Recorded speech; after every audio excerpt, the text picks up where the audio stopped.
Much love, and I'm Wayne Johnson with Doc and Queen Ministries. Happy Father's Day to the fathers. And actually, this is my 500th video. So, this is going to be a monumental video, I believe. I think I got some good information for you on today. But before we get started, let us start out in prayer. Dear gracious and wonderful Father, we thank you for this day. Father God, we thank you for your greatness. We thank you, Father God, for being so loving, so kind, and so understanding for us. We thank you, Lord, for your grace and your mercy. Father God, we have fallen short of your glory. Father God, we have done the things that you have called us to do. We have not done them. Father God, we have done things knowingly and unknowingly. And so, Lord, we ask for repentance for those things. Father God, we know we're going to continue to fail from time to time, but Father God, please forgive us. We ask that you renew us a clean heart and the right spirit. Father God, we thank you for this lesson that you will share upon us on today. We thank you, Lord, for all you do, and in Jesus' name, amen. So, my title on today is Better Than a Blessing. Say what? Say what? Better than a blessing. And we're probably going to think, what's better than a blessing? Yeah. What? I know there's a older, because she's older than me, older lady here at the church, and when you ask her how she's doing, she says blessed. And that's a good thing. It is good to be blessed. But I want to share with you today what's better than a blessing. And we're going to start out in Genesis chapter 21. And let's start out with the first verse. I'm going to skip a few verses, but for the most part, I'm going to be in Genesis chapter 21. And it reads, "The Lord came back to visit Sarah, as he said he would, and he kept his promise to her." Sarah was supposed to have a baby at her old age, around about 90 years old. So the Lord is telling us here that he kept his promise. Understand, God keeps his promise.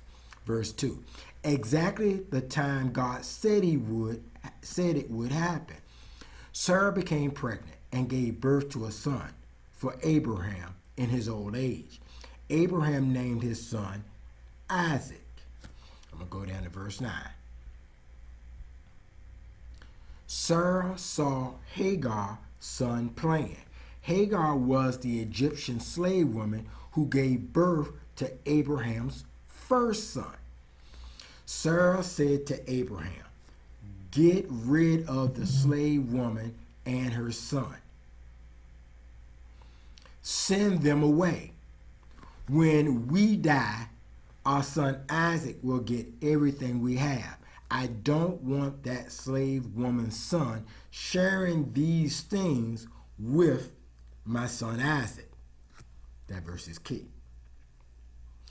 This upset Abraham very much. He was worried about his son Ishmael. But God said to Abraham, "Don't worry about the boy and the slave woman. Do what Sarah wants. Your descendants will be those who come through Isaac. But I will bless the son of your slave woman. He is your son, so I will make a great nation from his family also." Early the next morning, Abraham took some food and water and gave to Hagar. She carried them and left with her boy. She left that place and wandered in the desert of Beersheba. I'm going to go to verse 18. "Go help the boy. Hold his hand and lead him. I will make him the father of many people." So Hagar has already left. because Sarah told Abraham to send them away. She did not want her son to share in the covenant. That is what is better than a blessing. A covenant is better than the blessing because the covenant encompasses the blessing. However, a blessing doesn't necessarily encompass the covenant. And so in verse 10, what it said was, Sarah said to Abraham, get rid of that slave woman and her son. Send them away. When we die, our son Isaac will get everything we have. I don't want that slave woman's son sharing these things with my son Isaac. And these things was the covenant that God had made with Abraham. So it wasn't going to be a sharing of the covenant. There wasn't going to be two covenants. It was going to be that one covenant. Abraham to his son Isaac. A covenant is better than a blessing. And we see that in these scripture verses that God was still going to bless his son that he had with the slave woman because it was his son. God said he will be blessed, and Abraham's son Ishmael, God was still going to make a great nation from his family also. So you have to understand what's better than a blessing is the covenant. And what many of you may not realize or understand is you have a covenant. Many of us have a covenant with God. And when God makes a covenant with us, we are to honor it. Why? Because it encompasses so many blessings. And it is us in right relationship with God. You have to think about some of the covenants that you've made before God. And covenants aren't to be broken, but only through death. And then that may pass along to the next one. But a covenant is to stay. A covenant is important. A covenant is bigger than a blessing because there's so many blessings a part of that covenant. You get so many. It almost makes me think of Christmas. And if you got so many gifts, that's what you're getting with a covenant. You're getting so much more. Blessings are good. Blessings are good. And many of us are not even living in the blessings that God has given us. But some of us are not even living in our covenant, our calling that God has made in a promise and agreement with us. We have allowed the enemy to trick us in believing that we are not worth our weight and weight. We are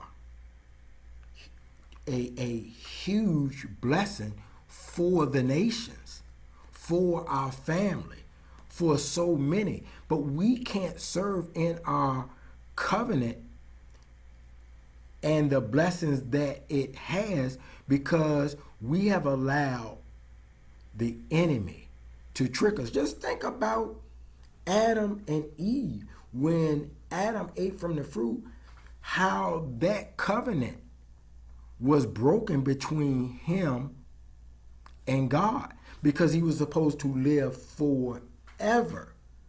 And that covenant was broke.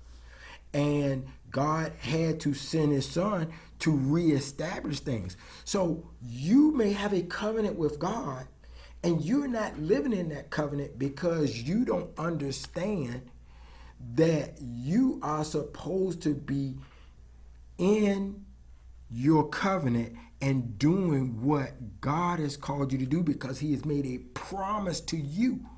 You're supposed to be doing things that is life-changing, not only for yourself, not only for your family, but for your community.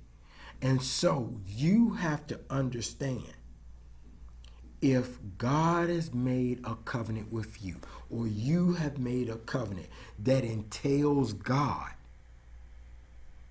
you need to honor that covenant. Find yourself. Ask God to help you to see what you need to be doing for the glory of God, because you are a covenant carrier. And a covenant carrier has so many things up under them that they are responsible for. That's why when God makes a promise, he keeps it.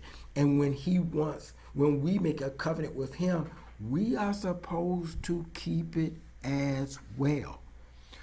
God has come into union with us because he believes in us and he knows what we can do. What is better than a blessing? A covenant that God has made with you. So, fall on your knees. Find out what your covenant. The ways that you can find out, I'm just going to give you a few.